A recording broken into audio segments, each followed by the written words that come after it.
بسم الله الرحمن الرحيم إن الحمد لله نحمده ونستعينه ونستغفره ونعوذ بالله من شرور أنفسنا ومن سيئات أعمالنا من يهده الله فلا مضل له ومن يضلله فلا هادي له ونشهد أن لا إله إلا الله وحده لا شريك له ونشهد أن محمدا عبده ورسوله أما بعد السلام عليكم ورحمة الله تعالى وبركاته Bismillahirrahmanirrahim. Yangi mavzuyimiz tavfiq nima? Tavfiq. Alloh azza va jalladan ixlosni so'raymiz, o'zi tavfiq berishini so'raymiz, o'zi qo'llashini va siz bilan bizga bu darslarning foydali bo'lishiga ko'mak berishini so'rab boshlaymiz. Bismillahirrahmanirrahim. Alloh azza va jalla Qur'onda shunday marhamat qiladi. Astagfiru billah. Wattaqu yawman turja'una fihi ila Allah. Thumma tuwaffa kullu nafsin ma kasabat wa hum la yuzlamun. Va barchangiz Allohga qaytariladigan kundan qo'rqingiz. Qiyomatdan qo'rqinglar. So'ngra har bir jonga qilgan amali uchun to'la jazo beriladigan va hech kimga zulm qilinmaydi. Alhamdulillahi robbil alamin. Hammamiz musulmonmiz. Alhamdulillahi robbil alamin. Allohning borligiga iymon keltirganmiz. Hammamiz jannatni yaxshi ko'ramiz. Hammamiz jannatga kirishni va uning oliy darajalariga yetishlikni xohlaymiz. Hammamiz do'zaxni yomon ko'ramiz. Do'zaxga kirib qolishlikdan, do'zaxga ahil bo'lib qolishlikdan Allohdan panoh tilaymiz. Alhamdulillahi robbil alamin musulmonmiz. Robbimiz bizga amr qilgan, buyurgan buyruqlarni bajaramiz, lekin bajarayotganimizdan ko'ra mukammalroq bo'lishligini xohlaymiz. To'g'rimi? Ana shu amallarni mukammal suratda bajarish bizning foydamiz ekanligini bilamiz. Bilamiz, shuning uchun mukammalroq qilaylik deymiz, amallarimiz yana ham chiroyli bo'lsin deymiz, ammo doimo bunga qodir bo'lavermaymiz. To'g'rimi? G'ayrat bilan, jiddu jahd bilan, shijoat bilan bir ishni boshlaymiz, ammo bu g'ayratimiz uzoqqa bormay qoladi. Tanish manzarami? Bo'ldi, ertadan boshlab bomdodda masjidda o'qiyman deysiz. Bomdodda o'qiysiz, ertasi kuni o'qiysiz, keyin yaxshi bo'lib qolasiz. Ish to'xtab qoladi. Oxiriga yetkaza olmaymiz. Maqsadimizga yeta olmaymiz. Xohlaymiz bironta bir gunoh qilmaslikni. Xohlaymiz Allohning chegaralari, hadlarini buzmaslikni. Lekin doimo bunga qodir bo'la olmaymiz-da. Kitob o'qishini fazilat haqida ma'ruza eshitdingiz. Kitob insonning aqlini o'stirar ekan. Qayroq tosh pichoqni qayrab o'tkir qilganidek, kitob insonning aqlini o'tkir qilar ekan deb eshitdingiz. Va qasd qildingiz. Bo'ldi. Ertadan boshlab albatta kitob o'qiyman. Yotishdan avval, uyqudan avval yarim soat albatta kitob o'qiyman deb niyat qilasiz. Niyatli qilmaysiz, kitob ham olasiz. Boshlaysiz ham. Bir kun o'qiysiz, 2 kun o'qiysiz, keyin nima bo'ladi? Tanish manzarami? Bo'ldi. Kechki paytda yeyilgan ovqat odamga zarar ekan. Domlalar ham aytayapti buni, doktorlar ham aytayapti. Bo'ldi, 6 dan keyin kechki payt, 7 dan keyin ovqat yemayman deysiz. Bir kun yemaysiz. 2 kun yemaysiz. Ya'ni bizni deydi sharoitimizda, o'zbekchiligimizda qiyin ekan domla. Somordagi oshlarda hammasi kechki payt ekan. Bo'ldi. Dushanbadan trenajyorniy zalga chiqaman. Seshanbadan stadionga chiqaman. Chiqasiz 1 hafta, 2 hafta. Keyin nima bo'ladi? To'g'ri aytyapmanmi? Qo'llab qo'yinglar. Hammada bo'lganmi? Qolganlar harakat ham qilmaganmi, ko'tarmayotganlarchi? Bular harakat ham qilmagan, demak sizlarga tegishli emas. Ma'qul ko'targanlarga tegishli ma'ruza. Demak sizlar ishlanmagan, sizlar hech qachon bu narsani qila olmasliginglarga. E'tiqodinglar mustahkam, shunday qolaveringlar. Birodalar, bu mavzu juda o'ta muhim mavzu. Tavfiq mavzusi. Soddaroq qilib aytaymi, tavfiq nima? Mashinaning roli bormi? motor har qancha kuchli bo'lsin, mashina har qanchalik yangi bo'lsin, hadovoyi moshni bo'lsin, rol ishlamasa u foydasi yo'q, bir siqim temir. Uni kuch bilan bir 300 ta, 400 ta ot kuchi mana shu ishlab turibdi, qaysi tomonga bossiz tortaman deb turibdi. Agar siz aytgan tomonga yurmasa, u mashina sizga kerakli narsa bo'lmaydi. Tavfiq ana shu rul. Ma'qulmi? Yana ham soddaroq misol aytaymi? Tavfiq nima? Haligi bolangiz endi tikka turib yurishni boshlaganda, haligi 5 ishchilar qiladigan arava bo'ladi. 4 ta g'ildirakli, roli yo'q. 2 ta g'ishtni solib qo'yasiz. 2 ta g'isht itarib ketyapti. U bola faqat oldiga yura oladi-da. Shunda siz turib g'ildiragimni turtib qo'yasiz oldini. 5 gradus, 10 gradus burib turasiz, chuqurga tushib ketmasdan to'g'ri yo'lga chiqib oladi. Agar tek qo'yib qo'ysiz, borib devorga taqalib qoladi yoki chuqurga tushib ketadi. Tavfiq o'sha g'ildiragini tep to'g'ri tomonga burib qo'yish. Bo'ldi, qasd qildim. Haftasiga 2 marta albatta zalga boraman deydi. 3-4 kundan keyin eski holatiga qaytib qoladi. Tanish manzarami? Bu juda ko'pchiligimiz ustida bor bo'lgan haqiqat. Nimaga shunaqa bo'ladi? Bir qarasangiz, aql xushingiz joyida. Qilmoqchi bo'lgan ishi sizni foyda ekanligiga aniq ishonasiz. Ikkilanmaysiz, boshlaysiz, oxiriga yetkiza olmaysiz. Nima uchun shunaqa bo'ladi? Nima qilsak, mana shunday bir xayriyatli ishlarni davomiy suratda bajarib maqsadimizga yetamiz.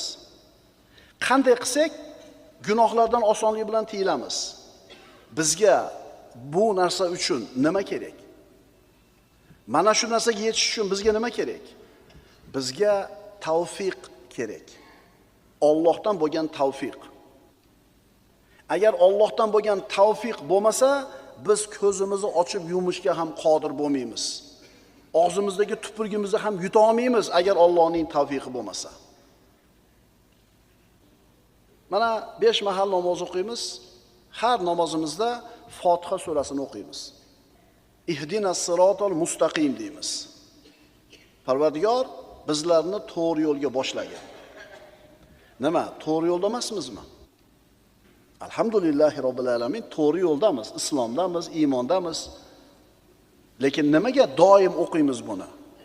Chunki Alloh taolo o'zi to'g'ri yo'lga boshlab turmasa, to'g'ri yo'lda turishingizga tavfiq bermasa, o'zi qo'llamasa, yo'lamasa, siz ko'z ochib yumgunchalik muddatdan ozroq muddatda adashib ketib qolasiz. Agar Alloh taoloning o'zi bizni to'g'ri yo'lga boshlamasa, o'zimizni holimizga tashab qo'ysa, holimizga voy bo'ladi. Agar Allohning tavfiqi bo'lmasa, adashib ketishligimizda shak shubha yo'q. Biz bu yerda tavfiqning ta'rifini o'qiymiz. Tavfiq haqida ummatning ulug'lari aytgan so'zlarini o'qiymiz. Va nima qilsak, tavfiq egasi bo'lamiz. Tavfiq nima? Tavfiq so'zining lug'aviy ma'nosi. Lisanul arabda aytiladi: "Vaffaqahullohu subhanahu lil khayr, alhamahu va huwa minat tawfiq." Alloh uni yaxshilikka muvaffaq qildi, uni yaxshilikka ilhomlantirdi. Mana shu narsa tavfiq deyiladi. Alloh sizni o'zi yaxshi ko'rgan, o'zi rozi bo'ladigan yaxshi ishlarga yo'llab qo'yishi, ilhom berishi tavfiq deyiladi. Mu'jamul Vasitda keltiriladi: "At-tawfiqu minallohi lil 'abd saddu tariqash shar va tashil tariqil khayr." Alloh tomonidan bandaga bo'lgan tavfiq yomonlik yo'lini to'sib, yaxshilik yo'lini oson qilishlik. Tavfiq yaxshilikka bo'lgan ilhom. Tavfiq hidoyat qilish, to'g'ri yo'lga boshlash, yordam. Tavfiq qo'llashlik va muvaffaqiyat. Tavfiq yomonlik yo'lini to'sish, yaxshilik yo'lini osonlashtirish. Vaffaqahulloh, Alloh uni muvaffaq qildi. Tavfiq berdi. Nima degani? Yo'l yo'rg'ini Alloh taolo ochib qo'ydi. Alloh unga tavfiq berdi deymiz. Ya'ni ana shu tavfiq olgan odamni shu ishni qilishga ilhomlantirdi, qadamlarini to'g'riladi va intilayotgan ishlarida muvaffaqiyatga yetkazdi. Tavfiq bu haqni bilishlik. Alloh tavfiq bergan odamgina haqni taniydi. Endi haqni tanib qo'yishlikni o'zinglar komil tavfiq emas. Chunki haqni tanib turib amal qilmaslik ham mumkin-da. Tavfiqning komil ko'rinishi haqni taniysiz va unga amal qilasiz.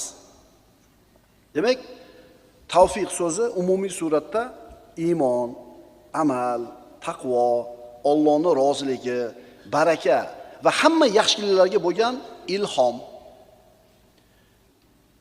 Biz birodarlar tavfiq deganda umumiy insonni Allohning roziligiga olib boradigan ikki dunyoning xayriyatlarini qo'lga kiritishlikni nazarda tutyapmiz. Xo'p. Tushunarli bo'ldi tavfiq. Endi savol bor. Kofirlar ham bu dunyoda ko'zlagan maqsadiga yetyapti. Ularga ham ilhom berilyapti. Ular ham ko'zlagan maqsadiga yetishyapti. Ularniki ham tavfiqmi? Yo boshqa narsami? Qarasangiz, ayni tavfiq, chunki bular ham ko'zlagan maqsadiga yetyapti. Kofirlarni mana shu dunyo maydonida qo'lga kiritayotgan yutuqlarini ham tavfiq desak bo'ladimi? Ya'ni qarasangiz, dunyoda hamma xayriyati bor ularning qo'lida. Dunyo xayriyatlaridan foydalanishida ular hammadan peshqadam. Boyligi bor, sog'ligi bor, mansabi bor, quvvati bor, boshqa shunaqa ne'matlari bor. Ular ham tavfiqmi? Yo'q. Biz nazarda tutayotgan tavfiq bu emas. Chunki dunyo maydonidagi muvaffaqiyat boylik bo'ladimi, mansab bo'ladimi, shuhrat bo'ladimi, aql bo'ladimi, tadbir bo'ladimi? Bular Allohning taqdiri bilan sodir bo'laveradi. Ya'ni Alloh taolo ana shu kofirni, Alloh azza va jalla ana shu kofirni boy qilishni taqdir qilgan, boy bo'laveradi. Ammo biz aytayotgan tavfiq bunaqa emas. Alloh odil zot. Dunyo maydonida muvaffaqiyatga erishishlik uchun qanday sabablarni qilish kerak? Kim shu sabablarni qilsa, Alloh uni muvaffaqiyatga yetkazaveradi. Iymoni bormi, yo'qmi farqi yo'q.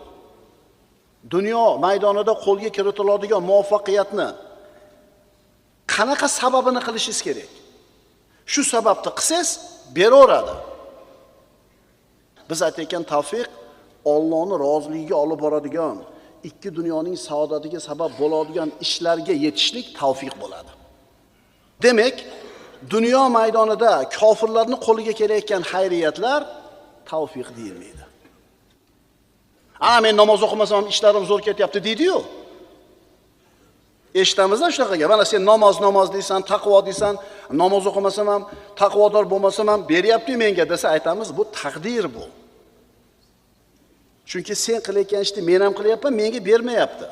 Demak, taqdir bu. Allohni tanish, uning buyruq va qaytarg'ilarini bilish va ana shu buyruq qaytarg'ilarga amal qilishlik haqiqiy tavfiq bo'ladi. To'g'ri-da. Mana haligi Steve Jobs o'lib ketdi. Apple kompaniyasining asoschisi 8 milliard dollar qoldirib. O'sha yashayotgan paytda muvaffaqiyatning ramzi bo'lib qoldi. Steve Jobs desa bu muvaffaqiyatning simvoli bo'lib qoldi, ramzi bo'lib qoldi. Hamma havas qildi, dedi. Mana haqiqiy tavfiq topgan odam dedi. 56 yoshida oshqozon osti bezini raki bilan ketaverdi. Endi quruq ketdi u yoqqa. Tavfiqmi bu? Tavfiq Allohni rozi qiladigan amallarga muvaffaq bo'lish. Allohni rozi qiladigan ishlarni qilishlikka yo'l ochilishi biz aytayotgan tavfiq bo'ladi. Bandani ikki dunyoda ham saodatli qiladigan tavfiq bu taqvo va solih amallarga bo'lgan tavfiq. Nima uchun kofirlarga berilgan mana shu dunyo matohi tavfiq deyilmaydi? Chunki Alloh taolo bu dunyo matohini musulmonga ham, kofirga nima qiladi? Beraveradi. Sababini qilsa beraveradi. Dalil: Astagfirullah. Kullan numiddu haula'i va haula'i min ata'i robbik va ma kana ata'u robbika mahzura. Ey Muhammad alayhissalom deydi Alloh taolo Qur'onda. Bu dunyoda odamlarning barchalariga, hammalariga, mana bu mo'minlarga ham, onovi kofirlarga ham Parvardigoringizning ne'matidan ato eturmiz. Parvardigoringizning ne'mati hech kimdan man qilinmas. Dunyo maydonida beroradi hammaga. Endi o'ylab ko'ring, agar dunyo maydonida faqat mo'minlarga ne'matlar berilsa, kofirlarga hech narsa berilmasa, unda narigi kofirlar ham o'sha ne'mat uchun mo'min bo'lib ketardi-da. O'shuning uchun, ey bandalarim deydi Alloh taolo, berganim mukofot emas. Bermaganim jazo emas. Berganim sinov, bermaganim shifo. O'shuning uchun bir odamni ikkinchi odamdan qadr qiymatini belgilayotganda musulmonlar boyligini birinchi o'ringa qo'ymaydi. Iymoni, amali, taqvosi, solih amallarga qarab turib, bizdan balandroq bo'lsa, demak shu odam Allohga yaqinroq, bizdan yaxshi deymiz. Garchi kambag'al bo'lsa ham. Lekin biz odamlarda, aksariyatda hozirgi odamlarning ko'pchiligini kallasida Xudoga yoqqan joyi borki, zuvolasini kofirlarni bu dunyoda qo'lga kiritayotgan boyligi, sog'ligi, mansabi, peshqadamliklari nima ekan? Allohning taqdiri ekan. Bu dunyo matohini Alloh mo'minga ham, kofirga ham beraverar ekan. Tavfiq emas ekan bu. Balki istidroj bo'ladi, birodarlar. Kofirlarni bu dunyodagi muvaffaqiyati tavfiq emas.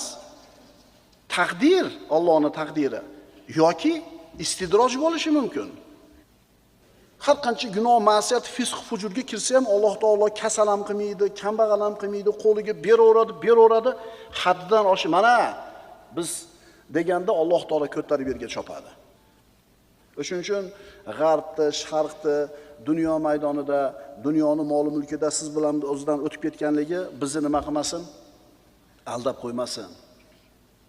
Chunki bu dunyodagi berishlik, bermaslik hech narsani hal qilmaydi. Ha, musulmon odam boy bo'lgani yaxshi, kambag'al bo'lmagani yaxshi, boylikni Allohdan so'rash kerak, kambag'al bo'lishidan panoh tilash kerak. Lekin shu so'ragan duolaringizdan keyin Alloh qanaqa kun berayotgan bo'lsa, rozi bo'lishingiz kerak. Ana shu rozi bo'layotganingiz ham tavfiq. Ey Xudo, men senga nima yozuvdim? Bir musibat kelsa. Ey Xudo, qaysi qilgan gunohim uchun? Bora shunaqa gaplar.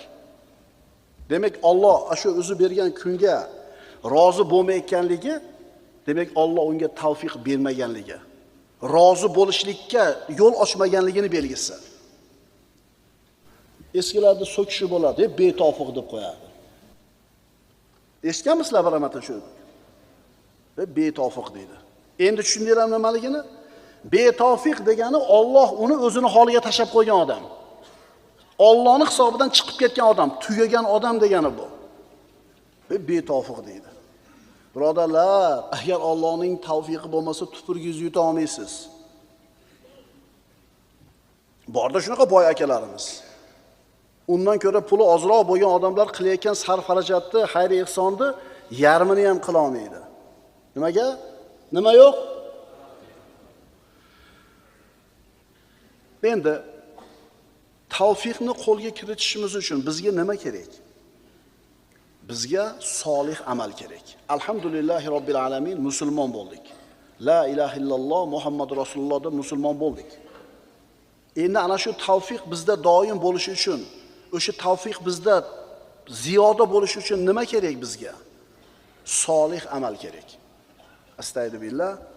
Man amila solihan min zakarin aw unsa wa huwa mu'minun falanuhyiyannahu hayatan tayyiba wa lanajziyannahum ajrahum bi ahsani ma kanu ya'malun. Alloh taolo aytayapti. Erkakmi, ayolmi? Kimda kim mo'min bo'lgan holida biron yaxshi amal qilsa, erkak ayol farqi yo'q ekan, musulmon bo'lsa bo'ldi ekan. Savob amal qiladigan bo'lsa musulmon bo'lib turib, Alloh nima deyapti? Bas biz unga pokiza hayot ato etamiz. va ularni o'zlari qilib o'tgan amallaridan chiroyliroq ajr savoblar bilan mukofotlaymiz. Erkak ayol farqi yo'q. Mo'min bo'lsanglar va mo'min bo'lib turib savob ish qilsanglar, biz unga pokiza hayotga tavfiq beramiz. Ya'ni pokiza hayotga yetishlikka yo'l ochib qo'yamiz deyapti. Tavfiqni qo'lga kiritishlik uchun bizga nima kerak ekan? Solih amal. Oyatdan ma'lum bo'lyaptiki, tavfiqning asosi solih amallarni qilish. Qancha ko'p amal qilasiz, solih amallarni ko'p qilasiz, Allohning tavfiqi shunchalar ustingizda doimiy bo'ladi. Tazarru, Allohga iftiqor, toatlarni bajarishlikka Allohdan yordam so'rashimiz kerak. Va mana shu o'rinda tavfiq degan ne'matga ega bo'lishimiz uchun bizga foyda beradigan eng ulug' amallardan bittasi duo. Aqulu qawli hada va astaghfirulloh li va lakum. Innalloha va malaikatahu yusalluna ala nabiy ya ayyuhallazina amanu sallu alayhi va sallimu taslima. Assalomu alaykum va rahmatulloh.